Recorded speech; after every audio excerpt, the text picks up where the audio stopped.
આજના બાળકોને થાય કે શિવજીના લિંગ ઉપર બીલીપાન ચડાવવાથી શું થાય, એના માટેનો જવાબ છે. બાકી તો ઈ ભોળો નાચ છે.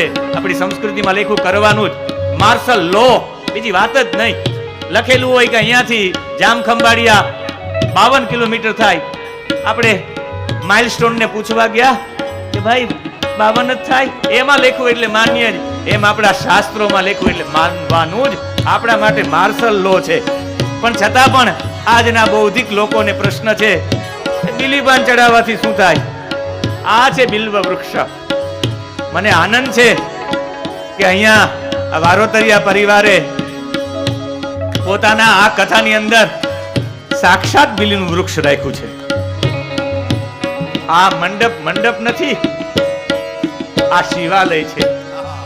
અને આ શિવાલયની વ્યાસપીઠ છે. એ વ્યાસપીઠ નથી, સાક્ષાત શિવજીનું લિંગ છે. અને એની બાજુમાં આ બિલ્વ વૃક્ષ છે. અને તમે બધા શિવ ભક્તો છો. જેટલા લોકો અહીંયા આવીને કથા સાંભળશે ને એને શિવાલયના દર્શનનું જેટલું પુણ્ય મળે એટલું પુણ્ય કથા શ્રવણનું છે. એ છે આ કથા. ધાન્ય ભરેલી ધરા ઢળેલી, ધાન્ય ભરેલી ધરા ઢળેલી, અર્પી રહી નિજ હૈયું રેલી, અર્પી રહી નિજ હૈયું રેલી. માનવ કે દાનવ ના ગણતી, માનવ કે દાનવ ના ગણતી. ના આશા બદલા માટે, ના આશા બદલા માટે. આ ઘટા બનાવી શા માટે, આ ઘટા બનાવી શા માટે. હું પ્રકૃતિને પૂછું છું, પ્રકૃતિને પૂછું છું. આ પ્રીત વહાવી શા માટે, આ પ્રીત વહાવી શા માટે. આજનો આધુનિક ઋષિ પ્રશ્ન પૂછે છે કે પરમાત્મા ધાન્ય ભરેલી ધરા ઢળેલી, ધાન્યથી ભરેલી આમ ધરા ભૂમિને ક્યારેક જોજો તો ખરા. ઘઉં લાગેલી ભૂમિ હોય જોજો, જાણે આપણે એવું લાગે અર્પી રહી નિજ હૈયું રેલી. ધરતી જાણે આપણે કંઈક અર્પણ કરેલી આમ ઝૂકેલી હોય, આપણે કંઈક આપવા માટે ઝૂકી ગઈ હોય. એવી ધાન્ય ભરેલી ધરાને જોઈને એવું લાગે કે પોતાનું હૈયું રેલીને કંઈક અર્પણ ન કરતી હોય. એ નથી ગણતી દાનવ કે નથી ગણતી માનવ. એ તો આંબા પાસે જાય બધાને કેરી મળે, એ વિચારે જ નહીં કોણ છે. એને પથ્થર મારો તો એ કેરી આપે. આવો જેનો સ્વભાવ છે. અને એનાથી પણ એ બધાને આપે છે ન આશા માટે કે ન બદલા માટે, કઈ લેવા માટે નહીં, અર્પણ કરવા માટે જે ઊભી થઈ છે. એવી આ પ્રકૃતિ છે. આ બીલીપત્રની અંદર વિટામિન ડી ની ખામી હોય એને પણ બિલ્વપત્રમાંથી મળી આવે છે. અને નવી ચેતના, નવી ઉર્જા શરીરમાં ઉત્પન્ન કરે છે. જે નિયંત્રિત કરે, નવી ઉર્જા અર્પણ કરવાનું કામ મેગ્નેશિયમ કરે છે. જે સવારમાં 4 વાગે જાગીને મહાદેવજીના મંદિરમાં બિલ્વપત્ર ચડાવે, એના શરીરમાં નવી ઉર્જા હોય. શિવ ભક્તોને સવારમાં બિલીપાન ચડાવવાળાને જોજો તો ખરા. 4 વાગે કોઈ દિવસ જાગતા ન હોય ને જાગવું પડે, એના ચહેરા તો ફીકા પડી જવા જોઈએ. પણ જે બિલીપાન ચડાવે ને એના ચહેરા તેજસ્વી હોય, કારણ કે નવી ચેતના આપે છે, નવી ઉર્જા.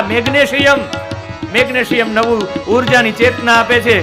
એનાથી પણ આગળ કહેવાની મને ઈચ્છા થાય કે આમની અંદર આટલા બધા તત્વોથી ભરેલું છે. આની અંદર કેલ્શિયમ છે હાડકાઓ મજબૂત કરવા માટે. અને જે બિલીપત્ર કરે ને હાડકાઓ મજબૂત રહે. જે બિલીપાન ચડાવતો હોય, આપણા જૂના લોકો પડતા આખડતા તો એ હાડકામાં તડ ન પડતી, ને આપણે તો સેજ પડીએ તો એ તડ પડી જાય કે સેજ એર ક્રેક છે, સેજ ફ્રેક્ચર થયું છે. સેજ ઘરમાં પડી જાય તો એ ફ્રેક્ચર થઈ જાય. ને આપણા જૂના લોકો ઉપરથી પડ્યા તો એ ફ્રેક્ચર ન થતા. એનું પાછળના કારણ હતા 2. એક એ શિવાલય ઉપર બિલીપત્ર ચડાવતા, અને એક એ રોજ માટે ઘી જમતા. આ 2 સદગુણો જેની અંદર છે. એટલે જેની અંદર આવું તત્વ છે, આને કહી શકાય બિલ્વપત્ર. એટલે આવું એક બીલીનું વૃક્ષ આપણે પણ વાવવું જોઈએ. આની અંદર ટેનિન છે, આ બિલ્વપત્રની અંદર ટેનિન છે. આપણી વચ્ચે સતાધારના રામેશ્વર ધામથી પૂજ્ય બાપુ પધાર્યા છે, ગોવિંદ બાપુ. તાલીઓના નાદથી, જય દાનેવના નામથી, આપા ગીગાના નામથી, તાલીઓના નાદથી આપણે સ્વાગત કરી. ચંદ્રને અગણિત તારા કરે પ્રકાશિત જગને સારા. સૂર્ય ચંદ્રને અગણિત તારા કરે પ્રકાશિત જગને સારા. હું ફસી તડતા અર્પે સૌને, હું ફસી તડતા અર્પે સૌને. આશા બદલા માટે, આશા બદલા માટે. આ ઘટા બનાવી શા માટે, આ ઘટા બનાવી શા માટે. હું પ્રકૃતિને પૂછું છું, પ્રકૃતિને પૂછું છું. આ પ્રીત વહાવી શા માટે, આ પ્રીત વહાવી શા માટે. દર્શનમ બિલ્વ વૃક્ષસ્ય સ્પર્શનમ પાપનાશનમ. અઘોર પાપ સંહારમ. એક બિલ્વમ શિવાર્પણમ. આ બિલ્વપત્ર એક બિલ્વમ શિવાર્પણમ. મેગ્નેશિયમ, પોટેશિયમ, કેલ્શિયમ, લોહ તત્વ અને ટેનિન આમાં છે. અને આ ટેનિન એવા માટે છે, લૂઝ મોશન જેને થઈ ગયું છે, ટેનિન નામનું તત્વ લૂઝ મોશન ન થવા દે. આ બિલ્વપત્રની મહિમા છે, ઝાડા ઉલટીઓ બંધ થઈ જાય જે બિલ્વપત્ર શિવજીને અર્પણ કરતો હોય. આજે પણ વારાણસીમાં, કાશીમાં આ બિલ્વપત્રમાં જે બેલ નામનું ફળ આવે, બીલું કહીએ, એ બીલાનું શરબત આપવામાં આવે છે. ઉનાળામાં તમને લૂ ન લાગે જે બીલાનું શરબત પીવે, ઠંડી તાસીર છે. આ છે બિલ્વની મહિમા. એક બિલ્વમ શિવાર્પણમ. એકાદું બિલીનું વૃક્ષ, બિલ્વપત્રમ શિવાર્પણમ નહીં, એક બિલ્વમ. બિલ્વ એટલે બિલ્વનું વૃક્ષ. શિવાર્પણમ, આ શિવ એટલે કલ્યાણ માટે એક તો બિલીનું વૃક્ષ વાવો, એ પણ મહિમા છે. આપણી વચ્ચે પૂજ્ય ગોવિંદ બાપુ પધાર્યા છે, આપણે તાલીઓના નાદથી એમનું સ્વાગત કરશું. એક બિલ્વમ શિવાર્પણમ. આજનો આધુનિક ઋષિ પરમ પૂજ્ય પાંડુરંગ શાસ્ત્રીજી આ ઘટા બનાવી શા માટે? હું પ્રકૃતિને પૂછું છું. આ પ્રીત વહાવી શા માટે? પ્રકૃતિ એટલે એ વ્યક્તિ જાય છે પોતે ચારે તરફ એ પ્રકૃતિને માણે છે. સોળે કળાએ ખીલેલી પ્રકૃતિને જોવી હોય તો એક વખત શ્રાવણ માસમાં ગીરના જંગલમાં જવું જોઈએ. બિલ્વપત્ર પોતે ઉતારવા જોઈએ. કમસે કમ 108 બિલીપત્ર તો ઉતારો આપ પોતે. અને બિલીપત્ર ઉતારવા સમયે આચાર ઇન્દુ નામનો ગ્રંથ છે, જેને આચાર ઇન્દુ નામનો ગ્રંથ કહે છે. આમ તો બિલ્વપત્ર ઉતારવા સમયે બહુ આદરપૂર્વક બિલ્વપત્ર ઉતારવા જઈએ, આપણી ગુજરાતી ભાષામાં તોડવા જઈએ, ત્યારે બિલ્વપત્ર ને બે હાથ જોડી નમસ્કાર કરીને આ શ્લોક દ્વારા પ્રાર્થના કરવી જોઈએ. એક તો પહેલા નમસ્કાર કરવા જોઈએ, કારણ કે તમે બિલ્વપુત્ર, આપણી સંસ્કૃતિ તો છે કે જેની પાસેથી કંઈ લેવાનું હોય એને પૂર્વમાં નમસ્કાર કરે, આદર સાથે એને ગ્રહણ કરે. એટલે બિલ્વ વૃક્ષને નમસ્કાર કરીને કહેવાનું, અમૃતોદ્ભવસી વૃક્ષ મહાદેવ પ્રિય સદા ગૃહણામિ તવ પત્રાણી શિવ પૂજાર્થમાદરા. હું શિવ પૂજન માટે, શિવ પૂજાર્થમ આદરાત, હું આદર સાથે શિવ પૂજન માટે ગૃહણામિ તવ પત્રાણી, હે બિલ્વ વૃક્ષ તારું પત્ર હું લઉં છું. અમૃતોદ્ભવ શ્રી વૃક્ષ, તમે લક્ષ્મીનું વૃક્ષ છો. શ્રી સુક્તમ કહે છે, આદિત્ય વર્ણે તપસોજી જાતો વનસ્પતિ તવ વૃક્ષોત બિલ્વ. બિલ્વ વૃક્ષની અંદર લક્ષ્મીજીનો વાસ છે. સોના બનાવવાની પદ્ધતિમાં આમનો રસ પધરાવવામાં આવે છે, બિલ્વદલનો, બિલીપત્રનો. મહાદેવ પ્રિય સદા, અને મહાદેવને એવા માટે પ્રિય છે કે મહાદેવ માટે એટલો બધો પરિશ્રમ ઉઠાવ્યો મા પાર્વતીએ. સ્કંદ પુરાણમાં કથા છે, માહેશ્વર ખંડમાં, કે માતાજી આમ પરસેવો આમ કરીને પરસેવો આમ કર્યો ને, એ માતાજીના પરસેવામાં જે વૃક્ષ ઉત્પન્ન થયું છે એ વૃક્ષ બીજું કોઈ નહીં, બિલ્વ વૃક્ષ છે. એક બૃહદ ધર્મ પુરાણમાં કથા છે કે માં લક્ષ્મીએ મહાદેવજીને પ્રિય થવા માટે પોતાનું શરીર અર્પણ કર્યું, અને એ સમયે વૃક્ષ ઉત્પન્ન થયું. આ બંને ભાવ છે, એટલે માતાજીના પસીનામાંથી જે ભગવાન માટે પુરુષાર્થ કરે ને ત્યાં બિલ્વ વૃક્ષ ઉત્પન્ન થાય. તમને ભગવાન માટેનો ભાવ ન હોય તો ગમે એટલા બિલીના વૃક્ષો વાવો, ઉગે જ નહીં, અને બળી પણ જાય. મહાદેવ પ્રત્યેનો ભાવ ન હોય, ખાલી 100 સિનેરી માટે જો વાવવામાં આવ્યું હોય તો કોઈ દિવસ ન થાય. બિલી બળી જાય, બિલી ઉજરે નહીં, એવું થઈ શકે. ભાવ ન હોય એટલે વાત થઈ પૂરી. તમે મહાદેવના પ્રિય છો. અમાસના દિવસે બિલીપત્ર ન લેવાય. સંક્રાંતિનો દિવસ હોય, સૂર્ય બદલતો હોય, મકરમાં, કુંભમાં, મીનમાં 14 અને 15 તારીખમાં બિલ્વપત્ર ન લેવાય. ચોથના દિવસે ન ઉતારાય બિલીપત્ર, આઠમના દિવસે ન ઉતારાય, નોમના દિવસે ન ઉતારાય, 14ના દિવસે ન ઉતારાય, સોમવારના દિવસે ન ઉતારાય. અમારિક્તાસુ સંક્રાંત્યા અષ્ટમ્યા ઇન્દુવાસરે બિલ્વપત્રમ નચ સિદ્ધ્યાત છિંધ્યાત ચેત નરકમ વ્રજેત. આવું લખેલું છે કે એ નરકમાં જાય જો બિલીપત્ર ઉતારવામાં આવે તો આપણે એમ થાય કે શ્રાવણ માસ આખો ઉતારવો હોય તો ચોથના નહીં, આઠમના નહીં, નોમના નહીં, 14ના નહીં, સોમવારના નહીં, અમાસના નહીં, તો ક્યારે ઉતારીએ? બિલ્વપત્ર જે પણ દિવસે ઉતારવું હોય તો આગળનો આ મંત્ર બોલીને ઉતારવા, ગમે તે દિવસે ઉતારી શકાય.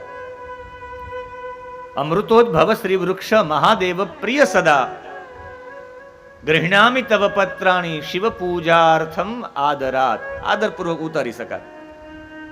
એની સાથે સ્કંદ પુરાણમાં એ પણ કદાચ બિલ્વપત્રને પાછો ઉપયોગ કરવો હોય તો પાછા જલમાં પ્રવાહિત કરીને પાછા બિલ્વપત્રનો ઉપયોગ થઈ શકે. એવું નથી કે પછી ઉતરી ગયા, જલમાં પધરાવીને પાછો પણ ઉપયોગ થઈ શકે. નિર્માલ્યતામ યાંતિ ક્રિયમાણાહ પુનઃ પુનઃ, પાછો એનો ઉપયોગ થઈ શકે. પણ આ દિવસોએ ઉતારવું હોય તો આદર સાથે, એને આ વંદન સાથે બિલ્વપત્ર લેવું જોઈએ. આ બિલ્વપત્રની મહિમા છે. બિલ્વ મૂલે શિવરતમ ભોજ એ દેસ્તુ ભક્તિતઃ.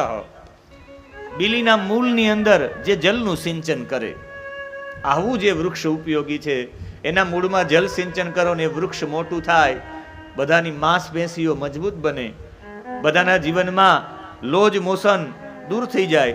લૂજ મોશન, જેને ઉદર વિકાર, મધુપ્રમેહ, જેને ત્વચાના રોગ, જેની જઠરાગની મંદ પડી ગયું એ દૂર થઈ જાય, જેનું બ્લડ પ્રેશરમાં મદદ થાય, વિટામિન ડી મળી જાય, આ બધું જેમને મળી જાય છે, એવા બિલ્વ વૃક્ષના મૂળમાં જલ અર્પણ કરવાથી પરમાત્મા પ્રસન્ન થાય છે.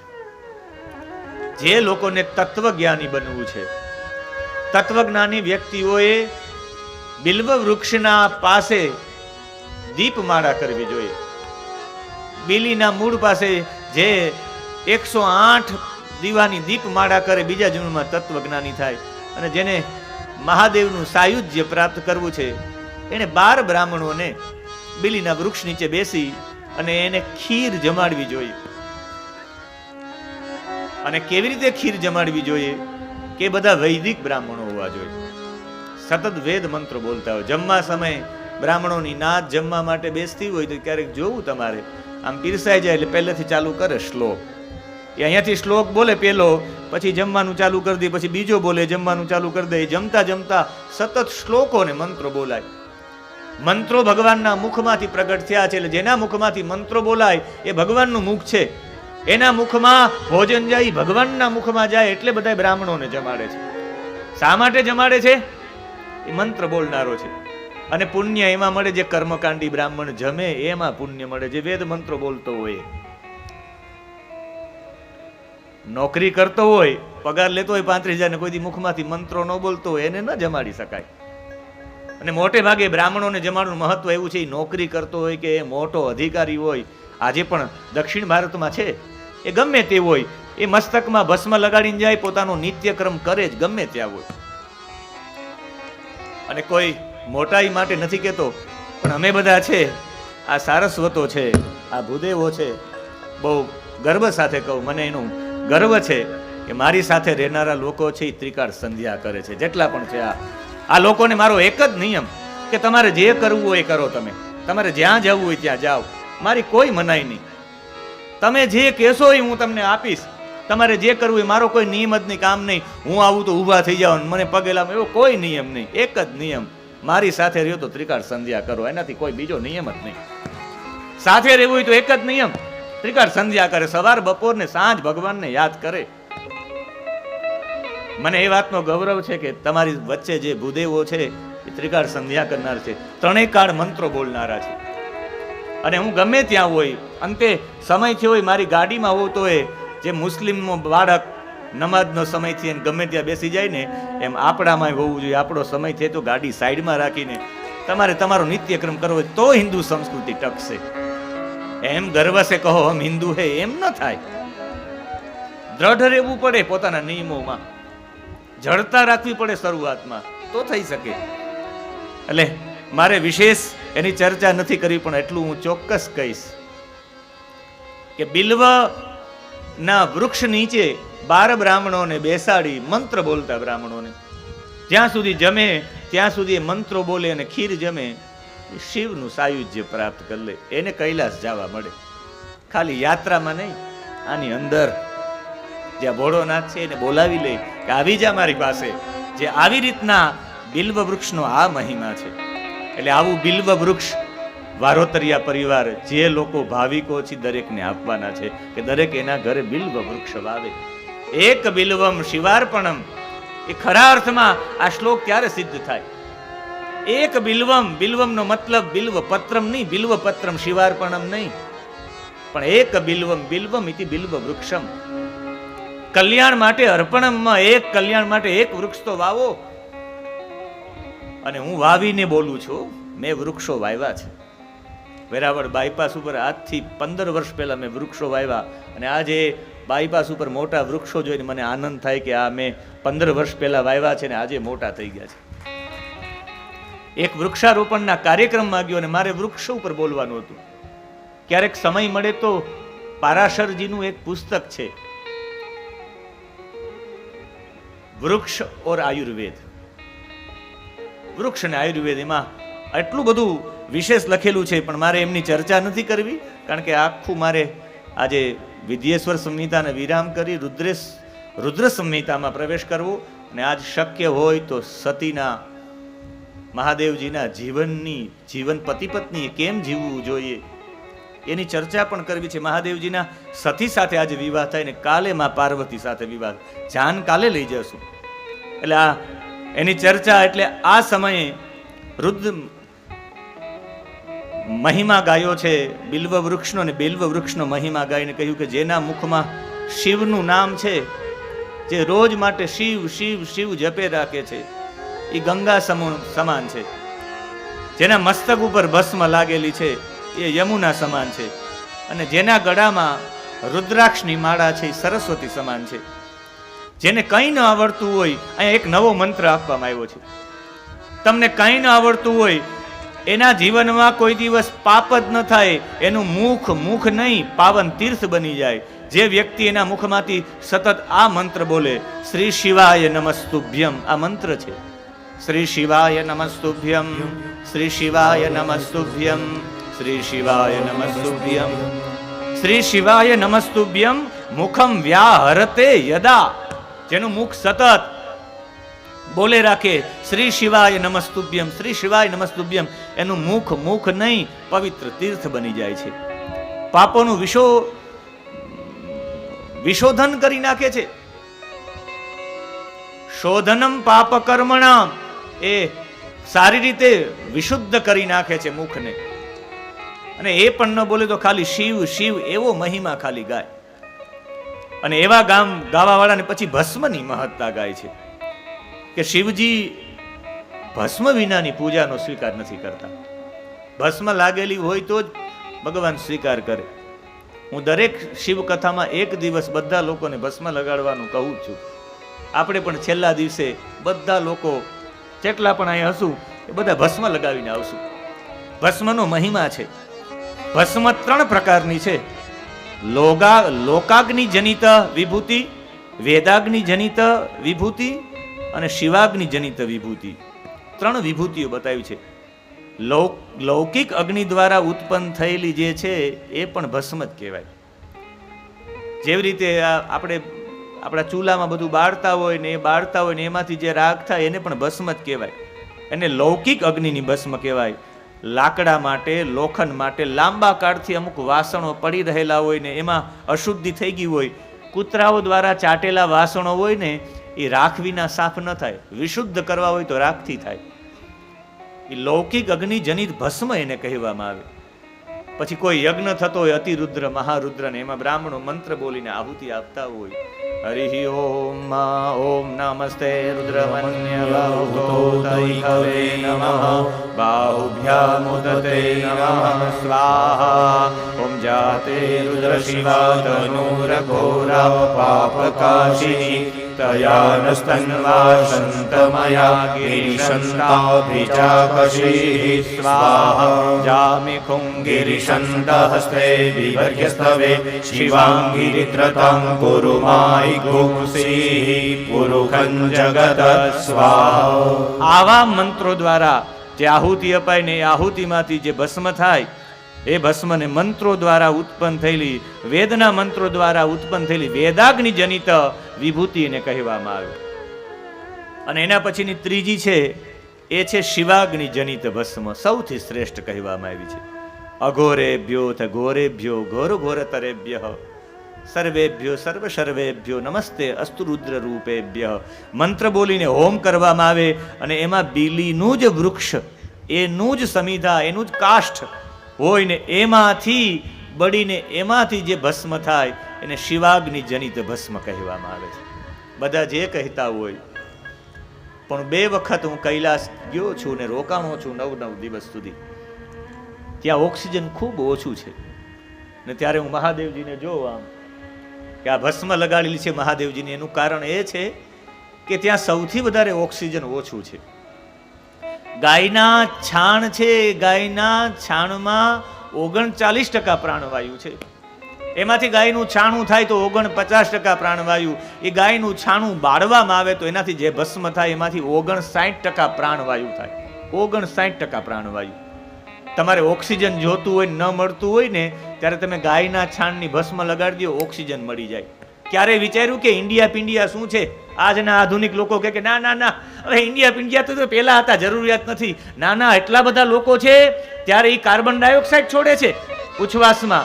વરરાજાને શુદ્ધ ઓક્સિજન જોઈએ તો ક્યાંથી મળે? એટલે એને તોરણ નીચે ઊભા રાખવામાં આવે. વરરાજાને તોરણે લીધા તો કે હા, એ આસોપાલવના તોરણ હોય અને આસોપાલવના પાનની મહત્તા છે કે એને તોડી લીધા બાદ 36 કલાક સુધી શુદ્ધ ઓક્સિજન આપે. એટલે ઓક્સિજન નીચે એને ઊભા રાખવામાં આવે અને એ કન્યાના માતા એ વરરાજાને શુદ્ધ ઓક્સિજન મળે એટલે એ ગાયના છાણાની ભસ્મના 2 પિંડ બનાવવામાં આવે. એ છે ઇન્ડિયા પિંડિયા. અને એને નાક પાસે આમ લઈ જવામાં આવે. આપણે બધા કે નાક ખેંચે આમ રાખી દો, એ નાક ખેંચવા માટે નહીં, નાક પાસે તો લઈ જ જવા પડે. નાક તાણવા માટે નહીં, બધા રૂમાલ આમ રાખે. ના ના, રૂમાલ તો રાખવો જ ન જોઈએ. નાક પાસે એ ઇન્ડિયા પિંડિયા આવે એટલે એને શુદ્ધ ઓક્સિજન મળે ને પછી દિશામાં ફેંકી દેવામાં. પછી 2 પિંડ ભાતના હોય છે. ભાતની ગંધ શક્તિવર્ધક હોય છે. ભાતનું ઓસામણ ખાલી સૂંઘી લ્યો તો 1 કલાક સુધી જમવાની જરૂરિયાત ન પડે. ઘ્રાણમ તું સાર્ધ ભોજનમ, સૂંઘવું અડધા ભોજન બરાબર છે. તમે સૂંઘી લ્યો એટલે જમવાની જરૂરિયાત ન પડે. દાળ ભાત બનાવવા વાળા બહુ જમી ન શકે. એ ભાતના ઓસામણની સુગંધથી શક્તિ મળી જાય છે. એ વરરાજાને શક્તિ આપવાનું કામ છે. આ છે આપણી સંસ્કૃતિ. ઇન્ડિયા પિંડિયાની જરૂરિયાત નથી એવી વાત આપણે ક્યાં કરીએ છીએ? એક કે એક બાબતમાં ધર્મશાસ્ત્રની, મારું પીએચડી જેના ઉપર છે, ધર્મશાસ્ત્રમાં વિજ્ઞાન, એક પણ બાબતને આપણે જૂઠી ન કહી શકીએ કે આ ખોટી છે. એમ કહી જ ન શકીએ કે આની પાછળનું કંઈ રીઝન નથી. આ સાતમ આઠમમાં ટાઢું ખાવા પાછળનું પણ રીઝન છે. B12 આ બધાય પાણી પીવા માંડ્યા છે ને, આરો પ્લાન B12 બધાને ઓછું થાય છે, ગોળીઓ લેવી પડે. એટલે સાતમ આઠમમાં ટાઢું ખાવ એટલે આપણે ટાઢો રોટલો દહીંમાં ચોડીને જાતા, B12 ની જરૂરિયાત ન પડે. આખી એની પાછળનું એક રહસ્ય છે. મારે એમાં નથી જવું. તમને એમ થશે કે વિજ્ઞાનની કથા કરવા આવ્યા કે ભોળાનાથની કથા કરવા આવ્યા. પણ આજના આધુનિક સમયમાં જરૂરિયાત છે, એક એક ડગલે જરૂરિયાત છે. હું તો અધ્યાપક હતો, નોકરિયાત માણસ હતો. અહીં બેટ દ્વારકામાં પણ અધ્યાપક તરીકે ભણાવી ગયો છું. સુગ ભટોલી કાંગડા જિલ્લામાં હિમાચલમાં રહ્યો છું, દિલ્હીમાં રહ્યો છું. એટલે આ તો લાઈન આપણે બદલી નાખી, એવા માટે બદલી નાખી કે સાંપ્રત સમયમાં જરૂરિયાત છે કથાના માધ્યમથી લોકો સુધી પહોંચાડવાની જરૂરિયાત છે. જેમાં જરૂરિયાત હોય એમાં પ્રવેશ કરવો જોઈએ. માંગ છે અત્યારની. જૂના લોકો તો ભાવથી, પણ આજનો આ યુવા વર્ગ ભાવથી સ્વીકાર ન કરે. ના ના ના, આનું કારણ શું? આજે પ્રશ્ન પૂછે. અલ્યા ખીજડો, પીપળો, ખાખરો, વડ, ગરમાડો એની સાથે બાળવામાં શિવાગ્નિ જનિત ભસ્મ લગાડવામાં આવે. ભસ્મ ધારણ કરેલો જે વ્યક્તિ, ભનો એક મતલબ થાય, ભ એટલે વૃદ્ધિ, સ એટલે સ્વયં અને મ એટલે માને છે. ભસ્મ સ્વયં પોતાને વૃદ્ધિ માને છે. નિયમ એવો બતાવવામાં આવ્યો છે કે માણસ પોતાના મસ્તક ઉપર રોજ ભસ્મ લગાડતો હોય તો એ વ્યક્તિને સૂતક લાગે જ નહીં, રોજ ભસ્મ કરતો હોય.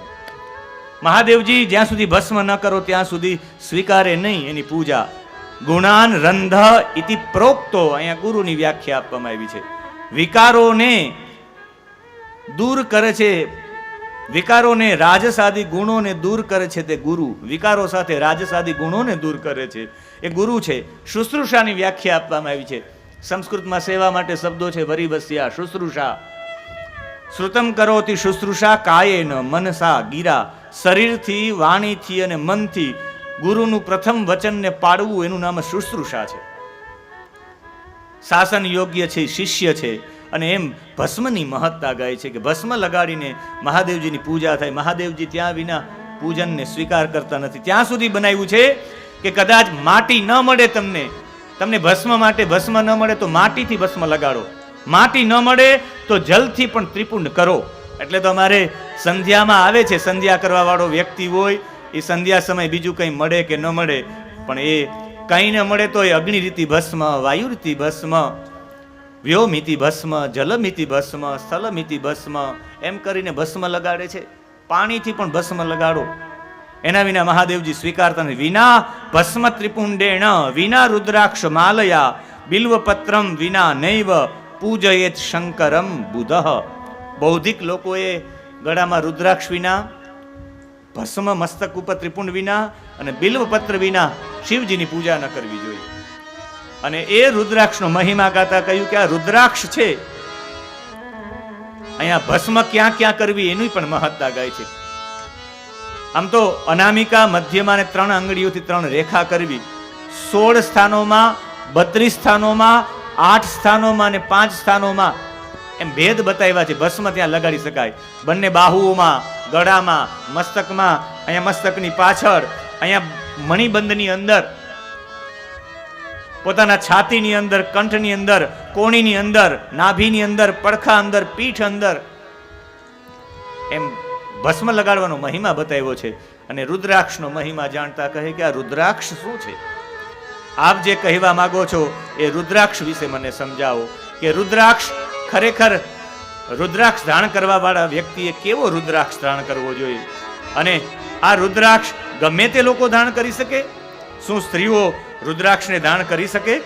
આ બધા પ્રશ્નોની અંદર રુદ્રાક્ષનો મહિમા ગાતા કહે રુદ્રાક્ષનો મહિમા દરેક લોકો રુદ્રાક્ષને ધારણ કરી શકે. દરેક જાતિના લોકો, દરેક વર્ણના લોકો, બધા રુદ્રાક્ષ બધા માટે છે. સર્વાશ્રમાણામ વર્ણાનામ સ્ત્રી શુદ્રાણામ શિવાજ્ઞયા. શિવની આજ્ઞા છે સ્ત્રીઓ શુદ્ર ધાર્યા સદૈવ રુદ્રાણા યતિનામ પ્રણવે નહીં. સંન્યાસીથી લઈને સ્ત્રીઓ પણ ધારણ કરી શકે રુદ્રાક્ષ. માં પાર્વતીએ ભગવાન શિવને પૂછ્યું કે રુદ્રાક્ષની ઉત્પત્તિ કેવી રીતે છે? જે શિવજીએ મહેશ્વરીને કહ્યું એ નંદિકેશ્વર કહે કે મંદરાચલના પર્વત ઉપર કે હું તમને કહું છું, હે સનત કુમારો વ્યાસજીને સરસ્વતી નદીના કિનારે કહે છે, અને સુત પૌરાણિક ત્રિવેણીના સંગ ઉપર શૌનકાદિ ઋષિઓને રોમહર્ષણ કહે છે. હજારો વર્ષ સુધી મહાદેવજી આંખ બંધ કરીને સાધના કરી હતી, આંખ ખોલી જ નહીં, સમાધિમાં બેસી ગયા. અને એ સમાધિમાં બેસી ગયા પછી હજારો વર્ષ પછી બધા ઉપર ઉપકાર કરવાની ભાવનાથી કે બધાનું શું થતું હશે હું જોઉં તો ખરો, ઉપકાર કરવાની ભાવનાથી ભગવાને આમ આંખ ખોલી કે મારા ભક્તો કેમ છે, એ ભક્તોની ચિંતા માટે આમ આંખ ખોલી. પહેલી વખત ઘણા સમય પછી આંખ ખોલી.